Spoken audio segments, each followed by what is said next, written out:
Salam alaikum. Nous sommes le jeudi 2 mai 2019. Sabah al-khair alaikum, mesdames, mesdemoiselles, messieurs. Merci de nous suivre. TSA Direct, c'est sur le site de TSA, sur la page officielle de TSA sur l'Algérie. Vous pouvez trouver nos vidéos également sur Twitter et sur YouTube. Marhaba bik, c'est Hassan Khlifati. Hassan Khlifati est PDG, président directeur général d'Alliance Assurance, mais également membre du forum des chefs d'entreprise, FCE. Kibarak. Merci, marhaba, bonjour les auditeurs, bonjour les téléspectateurs. Merci de nous recevoir encore une fois et de nous donner cette possibilité de s'exprimer sur les sujets d'actualité. Merci Hassan, oui, parce que l'actualité, vous savez, elle s'accélère. Le FCE est en train de vivre une période assez particulière parce que c'est un peu, ça suit ce qui se passe déjà dans la rue, dans la sphère politique en Algérie. Le FCE, par exemple des chefs d'entreprise, va vers sa refondation et vers une nouvelle feuille de route, un nouveau programme, une nouvelle vision. Vous pouvez nous en parler, vous qui êtes un des membres fondateurs du FCE. Oui, bien sûr, aujourd'hui le FCE doit être au diapason de ce qui se passe dans son environnement. Je pense que le FCE a été tellement critiqué ces derniers jours, ces derniers temps par toutes les strates du peuple algérien par rapport aux pratiques qui existaient jusqu'à récemment par l'équipe dirigeante, à sa tête l'ancien président.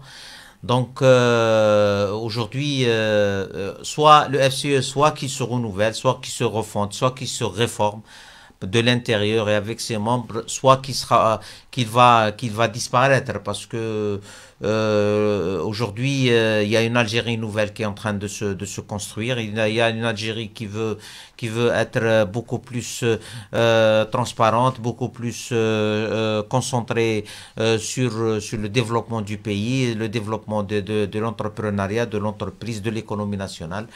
Donc le FCE ne peut pas être en marge. Il a subi les premières secousses par la démission de son président. Aujourd'hui, nous avons un président intérimaire qui a été désigné. Il y aura des élections le 24 juin, je suppose.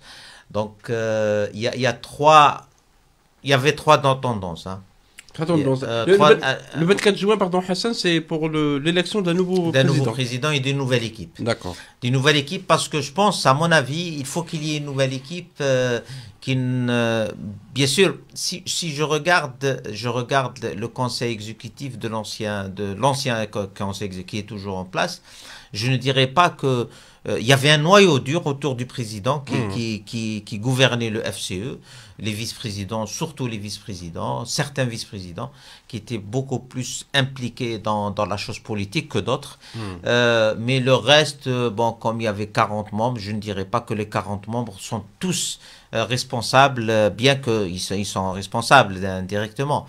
Donc, je pense que sur ce sujet, il y aura une élection, je pense qu'il y aura une nouvelle équipe, un nouveau président qui va ramener un nouveau projet, qui doit porter un nouveau projet pour le FCE, pour le patronat aussi, pour les membres du FCE, parce qu'aujourd'hui, les membres du FCE sont perdus, ne savent pas comment ça va évoluer. Il y a une équipe intérimaire qui est en train de faire de son mieux pour gérer les affaires courantes, parce que quand même, c'est un héritage très lourd. Le FCE, c'est un héritage très lourd. Et ça demandera beaucoup de travail, beaucoup de réflexion, beaucoup d'imagination pour ressortir de cette zone de turbulence, parce que aujourd'hui le FCE il est tellement entaché qu'il a une très très mauvaise image chez la population. D'ailleurs, c'est l'un des sigles qui a été décrié par le Hirak. Hein. Oui. Faut pas, alors que en réalité, si vous regardez la réalité sociale du FCE, c'est vrai qu'il y a des grandes entreprises, mais la plupart c'est des PME, PMI et qui n'ont rien à voir avec l'oligarchie, qui n'ont rien à voir avec ce qui c'est-à-dire avec les détournements ou les prises les prises d'intérêt. Bon, c'est des entreprises qui ont les mêmes problématiques que tout le monde et que connaît l'entreprise algérienne depuis des lustres. Donc tout ça, il faut le refonder. Il faut refonder aussi la vision du FCE, l'implication de ses membres, comment défendre l'entreprise, comment défendre les intérêts de l'entreprise, et défendre aussi l'économie nationale, la libre entreprise. Tout ça doit faire l'objet d'un programme. D'un programme, et donc il y aura sûrement des candidats pour l'élection. Il y a déjà des noms qui émergent ou... Écoutez, je sais pas. Bon, il y a pour l'instant rien d'officiel. On a quelques noms, enfin une personne ou deux. Il y a vous savez, moi j'ai gelé mon appartenance au FCE depuis le 2 mars. Aujourd'hui, il y a beaucoup de sollicitations des membres pour qu'on constitue une nouvelle équipe, pour qu'on porte un nouveau projet. On est en train de discuter. Ça, comme les délais de dépôt de candidature, il n'est pas très loin. Donc, nous sommes en train de peser le pour et le contre. Ça se peut qu'on sera candidat avec une équipe, avec une nouvelle vision, avec un nouveau projet de refondation du FCE, avec des conditions et des objectifs à atteindre dans des délais très courts. Parce qu'aujourd'hui, nous sommes devant un dilemme. Moi personnellement, j'étais le seul officiellement qui a été contre l'introduction des grands électeurs. Je l'ai dit même ici en juin 2018, ici même avec vous, Monsieur Faisal. Je l'ai écrit, j'ai dénoncé dans les assemblées générales. Aujourd'hui, ceux qui étaient pour et qui applaudissaient, ils se sont rappelés que peut-être c'est pas une bonne chose ce qui a été fait. Mais aujourd'hui, le président par intérim ne peut rien faire. Parce qu'il est intérimaire, donc il ne peut pas changer les statuts, il ne peut pas même appeler pour une assemblée générale, sauf l'assemblée générale élective. Donc nous avons dit que peut-être il faut aller vers l'assemblée générale élective avec une équipe, avec une vision, avec un projet, et à partir de là proposer une nouvelle vision pour refaire les statuts dans quelques mois et faire une refondation sur, d'abord, remettre la parole à tous les membres votants et à jour de leur cotisation. La deuxième des choses, introduire les grands principes de ce que va être les membres de le FCE de demain. Le FCE de demain doit être complètement apolitique. Il doit s'éloigner de la sphère politique. Comment? Il doit s'éloigner de la sphère politique. De s'éloigner de la sphère politique et des soutiens. Pas de soutien aux candidats. Non, pas du tout. On laisse la partie politique de chacun dans le domaine privé. Celui qui veut soutenir un parti, un candidat, un titre individuel, c'est son problème. En tant qu'institution, en tant qu'organisation, nous n'aurons plus à nous occuper de la politique. La troisième des choses,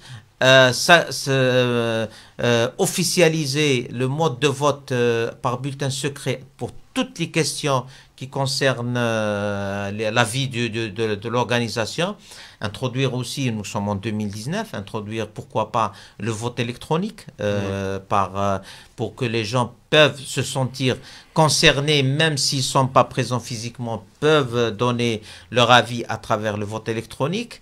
Donc, et introduire plus de démocratie dans l'accès à l'exécutif. Aujourd'hui, nous avons un président qui peut désigner tout le monde, alors qu'on peut peut-être, moi, à mon avis, j'aurais à proposer que l'accès au poste exécutif, il doit avoir trois conditions importantes. D'abord que celui qui doit accéder doit avoir une entreprise, doit avoir prouvé ses capacités, ses compétences. Il doit avoir aussi des valeurs, notamment le respect des lois, le respect de la réglementation, être être créateur de richesse et de valeurs. La deuxième condition, c'est que on pourra introduire une dose où le président peut désigner une partie, mais l'autre partie doit être élue intuité personne, c'est-à-dire que la personne elle doit le vouloir, elle doit proposer sa candidature et elle doit être élue pour challenger le président, qu'il n'y ait pas que des bni oui en face de lui, même pour les postes de vice-président. Donc tout ça doit être discuté dans un plan et dans un même le nom du FCE. Aujourd'hui, moi je vous dis, vous voulez changer? Moi, à mon avis, et je pense que c'est l'avis d'une bonne partie des membres actuels, c'est que le nom du FCE aujourd'hui, il a été tellement très collé à l'ancien régime. L'ancien régime, très entaché. Être membre du FCE aujourd'hui, c'est presque une honte. Presque, j'ai dit. Donc, je pense que les membres peuvent, je trouvais, faire une évolution dans leur mentalité et proposer une évolution du nom, changer le nom. Parce qu'aujourd'hui, la question qui se pose, est-ce que on peut aller créer autre chose, une nouvelle organisation? Ça peut se faire aussi, hein.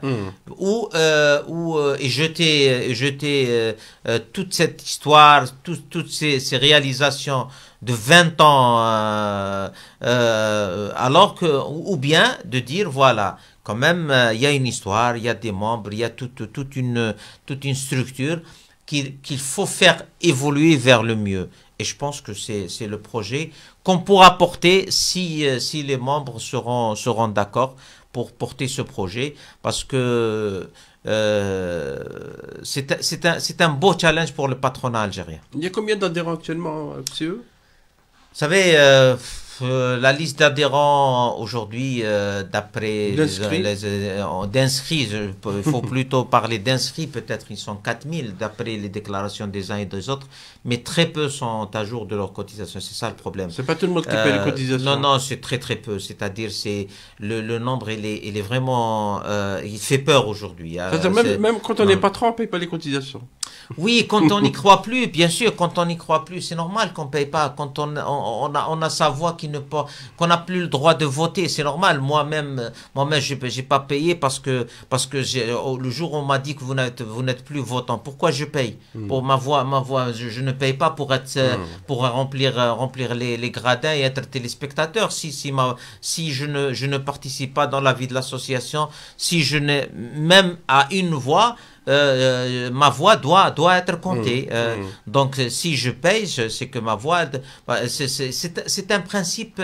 C'est un principe universel. Un homme égale une voix. Un cotisant égale une voix. One man, one voice. Voilà. Donc, on ne peut pas aujourd'hui demander à des personnes de payer une cotisation et que ces personnes n'auront pas droit pour un système. D'ailleurs, le jour où on nous a parlé du quorum, de cette histoire de quorum, on a dit non. On a dit, d'ailleurs, je l'ai écrit à monsieur l'ex-président, je lui ai dit, écoutez, vous avez deux façons de faire. Soit vous dites que voilà, le quorum n'est pas atteint, vous pouvez reconvoquer l'Assemblée générale d'après nos statuts dans les 15 jours, et quel que soit le nombre, elle est valide. Soit vous introduisez le vote électronique, que les gens votent de leur bureau. Et c'est faisable, et ça prouvera de la modernité.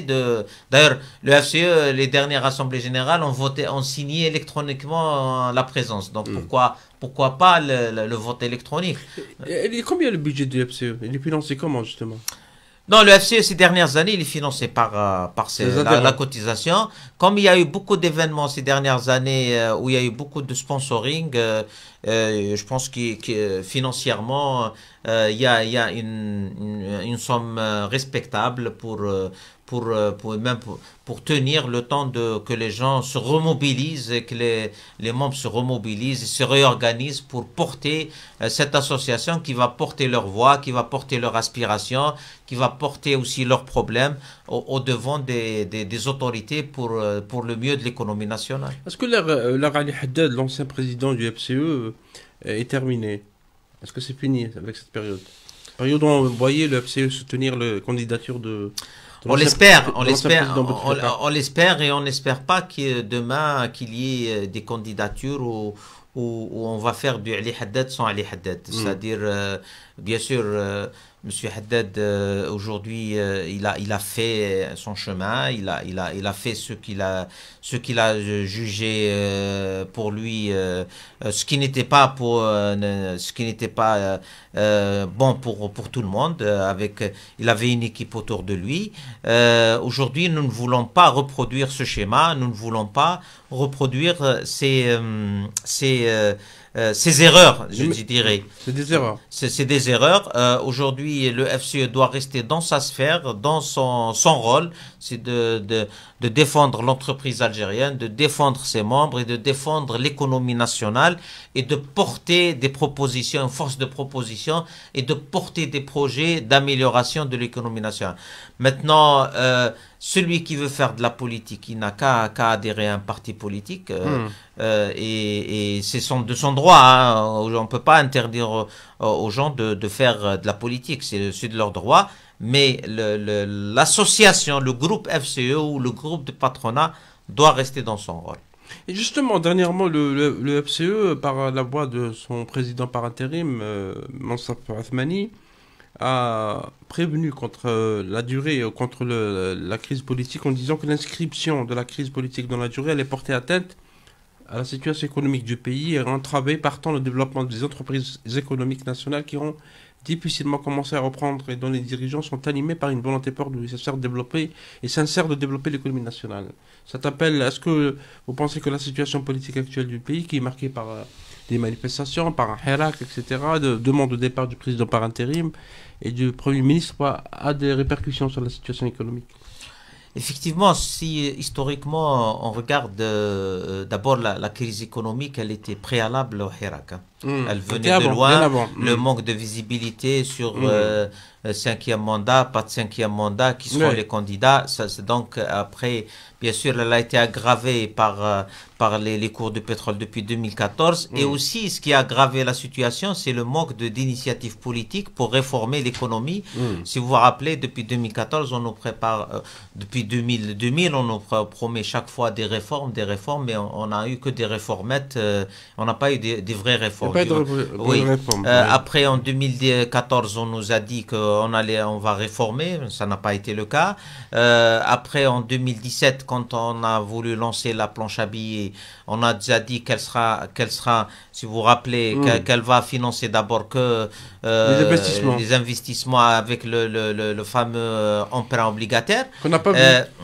Après, on nous a dit qu'elle sera accompagnée de réformes structurelles profondes. Aujourd'hui, on n'a eu que la planche à billets, mais on n'a pas eu les réformes. Donc, aujourd'hui, donc nous avons trois crises. Nous avons une crise économique aiguë, nous avons une crise politique depuis le 22 on n'a pas de visibilité sur les suites, comment elle va finir. Et nous avons aujourd'hui une autre crise qui est encore plus grave, c'est le manque la perte de confiance aujourd'hui, de la défiance de la population. Quand aujourd'hui on a une population qui va brûler une usine, une population qui va brûler un restaurant, qui ne reconnaît pas les ministres, qui ne reconnaît pas les walis, qui ne reconnaît plus personne. Et ça s'aggrave, cette situation, ça s'aggrave avec l'absence de solution politique, quelle qu'elle soit. Manque de visibilité. Le manque de visibilité. Et aujourd'hui, nous avons un autre phénomène, c'est que aujourd'hui les banques manquent de liquidité parce que la population, sans le dire, elle est en train de thésauriser ces économies. Oui, bien sûr, ils ne savent pas. Donc les banques sont en train de se vider de leur liquidité. Les investisseurs, la plupart, soit ils ont gelé leurs projets parce qu'ils ont peur, donc ils ne savent pas comment, soit nationaux ou internationaux. Même les banques à cause des enquêtes et de toute cette ambiance de suspicion généralisée et de toutes ces enquêtes et tout ça, les banquiers aujourd'hui, ils ont peur de s'engager sur de nouveaux projets, notamment pour le secteur privé. Donc si on additionne tout ça, on dit que même aujourd'hui, je vous le dis, aujourd'hui les entreprises privées de production, la consommation a baissé, la population a peur, elle a baissé sa consommation. Donc il y a moins de consommation, donc il y a moins de production. Bien sûr, même l'agroalimentaire. alimentaire. Pourquoi? Parce que celui qui a un peu d'argent, il préfère les garder. Il te dit, je sais pas qu'est-ce qu'il va... Pour plus tard. Donc, la population est en train de baisser sa consommation et ça se répercute sur les producteurs. Donc, tout ça dit que aujourd'hui, il est urgent que les politiques trouvent une solution rapidement à cette situation, qu'on ait de la visibilité sur ce qui va se passer dans 3 mois, dans 6 mois, dans une année, et que les gens se remettent à travailler, parce qu'aujourd'hui, les gens ne travaillent pas. Ne travaillent pas parce qu'ils ne savent pas comment ils savent pas, ils sont dans la peur, dans l'incertitude, et l'économie a peur de l'incertitude. Donc, quelle que soit l'évolution politique, il faut qu'on ait une visibilité pour qu'on puisse redémarrer la machine économique. Parce qu'aujourd'hui, il ne faut pas oublier que tous les acteurs qui comptent dans le pays parlent de la crise économique et de la nécessité de trouver une solution rapide pour remettre les Algériens au travail et qu'il y ait de la perspective, ce qu'on va faire plus tard. Et les partenaires d'Algérie sont en train aussi de se poser des questions, parce qu'il y a beaucoup de partenaires qui ont gelé un peu leur projet pour l'Algérie en essayant que les choses soient plus claires. Et sur ce plan, on n'a pas de réponse de la part du gouvernement. Pas du tout. Il y a une question qui se pose souvent, c'est Hassan, il y a des chefs d'entreprise maintenant qui sont mis en prison, des hommes d'affaires. Qu'en est-il de leur entreprise? Parce qu'on a par le passé le syndrome qu'on appelle le syndrome Khalifa. Parce qu'à l'époque, rappelez-vous, lorsqu'il y a eu des poursuites pénales engagées par Abdelmoumen Khalifa, contre Abdelmoumen Khalifa et contre certains dirigeants, tout le groupe s'est effondré, a disparu. L'entreprise aérienne, la banque, toutes les autres entreprises. Est-ce qu'il n'y a pas peur que les entreprises qui existent déjà et dont les responsables ou premiers responsables sont poursuivis par la justice risquent de disparaître? Sans préjuger de la culpabilité des gens ou de leur innocence, moi je dirais d'abord il faut tout faire pour préserver les entreprises. Bien sûr qu'on espère que la justice soit impartiale, soit indépendante, soit juste. Parce qu'aujourd'hui, et vous me ramenez sur une autre question, est-ce qu'aujourd'hui les hommes d'affaires, les chefs d'entreprise en Algérie, ils ont peur? Ils ont peur parce qu'on a l'impression que c'est les boucs émissaires de tout ça. On a l'impression, parce qu'aujourd'hui, si vous regardez, on n'a que des chefs d'entreprise en prison. Quel que soit s'ils sont coupables, moi je ne dirais pas, je ne m'immisce pas dans les affaires de la justice, et je condamne pas et je n'innocente personne. Moi je dis que peut-être la justice elle est indépendante. Nous pensons que on doit faire confiance à nos institutions, et que la justice doit faire son travail, et que celui qui est innocent, il doit être innocenté, celui qui est coupable, il doit être jugé. Mais le problème aujourd'hui, c'est que les entreprises, les outils de travail, c'est des lourds investissements. Il faut les préserver. Il faut les préserver parce que sinon on va casser des outils, il y aura du chômage, il y aura des postes d'emploi, il y aura de l'économie. Donc on va perdre tout ça. Je pense que il faut être, comment dirais-je, sage, objectif, et que les personnes, ils assument leurs responsabilités. Celui qui est sorti de la ligne jaune, il assume. On n'est pas là pour dire que les gens, un chef d'entreprise n'est pas immunisé. Mais un chef d'entreprise, il est là pour créer de la valeur, pour respecter la loi, pour respecter la réglementation. Mais il ne faut pas oublier que l'administration, elle est tellement compliquée en Algérie que des fois, les gens n'ont pas le choix aussi Bien sûr, si quelqu'un a transféré illégalement de l'argent, ou surfacturé, ou avoir pris des contrats sans les réaliser, ou avoir pris ou avoir, c'est-à-dire démarcher sans avoir le droit, et ça il doit répondre, mais pas seul, parce que ceux qui étaient complices avec lui, c'est-à-dire l'administration, oui, l'administration, et les politiques aussi, et les politiques, pourquoi pas, pourquoi il y a que lui qui va payer? Ils ont fermé les yeux, soit ils ont fermé les yeux, soit ils ont été complices aussi, donc ceux-là aussi doivent un jour répondre de leur acte devant la justice. Il ne faut pas qu'il y ait une justice pour les uns et une injustice pour les autres.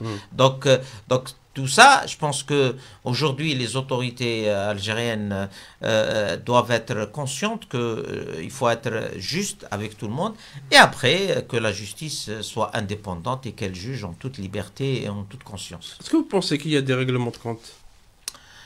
Je ne sais pas. Je ne peux pas répondre à cette question parce que j'ai pas les éléments nécessaires. Aujourd'hui, je fais un constat et je dis que il faut que ça soit juste. Est-ce que, c'est Hassan, est-ce qu'il y a aussi pas de manque de transparence dans la sphère privée, dans la sphère des patrons souvent, on parle de ces affaires de surfacturation, de sous-déclaration, etc. Est-ce que les entreprises privées, par exemple, elles sont rares que celles qui publient leurs comptes, qui publient leurs bénéfices, etc., qui s'adressent à l'opinion publique, qui ont des sites internet où on voit tout? Vous savez, les entreprises algériennes, elles se sont adaptées à l'environnement global aussi, parce que, vous savez, une entreprise, aujourd'hui, elle a des contraintes, elle fait face à des difficultés, et je pense que les entreprises algériennes, parce que il faut, comme je vous ai dit, il faut réformer tout ça, il faut leur donner beaucoup plus de transparence dans la gestion de la chose publique, c'est-à-dire l'administration, le fisc, la douane, les impôts, la couverture sociale et tout ça. Tout ça, c'est pour ça que j'ai dit peut-être demain, quand on va refonder un jour le FCO, le patronat, il faut que le patronat porte ses valeurs aussi. Ces valeurs de respect de la réglementation et de participer à l'effort national de développement à travers le paiement d'impôts, à travers la bonne couverture sociale des employés, à travers la bonne ambiance sociale dans ces entreprises. Mais quand vous avez aujourd'hui, par exemple, je prends un exemple, quelqu'un qui fabrique un produit. Il fabrique un produit, il fait son usine, et tout est. Quand il arrive sur le marché, on va lui dire, écoutez, vous ne pouvez pas commercialiser parce que les grossistes ou les distributeurs ne peuvent pas prendre avec facture parce qu'ils sont soumis à la TAP et cette TAP, elle pose la taxe taxe de l'activité professionnelle qui est de 2% sur le chiffre d'affaires. Alors que peut-être un grossiste, il ne prend même pas 1% ou 2% pour faire tourner sa machine. Donc, on a demandé qu'elle soit réformée, cette taxe, pour libérer les réseaux de distribution, c'est-à-dire gros, demi-gros et détail. Mais elle n'a jamais été prise en charge. Parce que c'est là où ça commence l'informel. Ou bien l'importation avec des registres loués ou des registres de complaisance. Pourquoi aujourd'hui l'administration, on est en 2019, on n'arrive pas à avoir un fichier de registre commerce clair, transparent? Parce que aussi l'administration, elle a une responsabilité. Elle a une responsabilité. Parce que les chefs d'entreprise en Algérie, ils vont suivre. Parce que si demain l'administration, elle met le paquet pour qu'il y ait plus de transparence, pour qu'il y ait tous les fichiers et que tout est mis en commun, le chef d'entreprise, il va suivre. Il va respecter la loi. Maintenant, il y a une minorité qui ne le fait pas. Cette minorité, elle sera isolée et elle sera elle sera obligée d'intégrer le marché formel. Mais c'est un problème des autorités avant d'être le problème des chefs d'entreprise. Parce que je suis sûr que les chefs d'entreprise, s'ils trouvent l'environnement institutionnel, réglementaire, ils s'intégreront. Bien sûr, après, il faut revoir pour qu'il y ait aussi un impôt juste et équitable. Il ne faut pas aussi charger les chefs d'entreprise pour les pousser vers l'informel. Il faut revoir aussi, réformer toutes les taxes. Nous sommes le pays le plus taxé dans la zone Méditerranée. C'est pas normal. C'est pas normal alors que nous sommes payés de rente pétrolière. Peut-être qu'il faut réformer pour intégrer le maximum et que les gens rentrent dans la légalité et déclarant leurs chiffres réels, et ça va augmenter l'assiette fiscale et aider beaucoup l'État ou le gouvernement pour avoir des ressources et de ne pas dépendre que du pétrole. Et l'administration fiscale algérienne, selon les experts, est l'une des moins modernisées au monde. Oui, malheureusement. Pas uniquement dans la zone méditerranéenne ou en Afrique. C'est Hassan Khlifati, merci beaucoup. Merci, merci de m'avoir reçu. J'espère que mes amis du Forum des chefs d'entreprise recevront le message et pour que nous mettrons peut-être les moyens et la main dans la main pour aller de l'avant, parce que c'est un travail pas d'une personne mais d'un groupe solidaire et qui va porter ce projet pour aller aussi donner une meilleure image du patronat algérien et des patrons algériens, pour que le chef d'entreprise algérien, l'homme d'affaires, entre parenthèses, qui dans l'image a été beaucoup abîmé, soit aussi un créateur de richesse, un créateur d'espoir, un créateur d'emploi, et qu'il ne soit pas décrié comme il est aujourd'hui, parce que l'écrasante majorité, elle n'est pas dans ce schéma. Donc j'espère qu'on aura apporté ce projet pour l'avenir, dans l'Algérie nouvelle que nous voulons construire, une Algérie libre, démocratique, l'Algérie des institutions et l'Algérie de l'espoir pour nos jeunes. Donc ça, Hassan Khlipati, président directeur général d'Alliance Assurance, membre du FCE, forum des chefs d'entreprise. On reviendra sûrement à vous peut-être en juin, avant l'Assemblée Générale ou après. Mesdames et Messieurs, merci de nous avoir suivis. On se retrouvera dimanche prochain. Au revoir.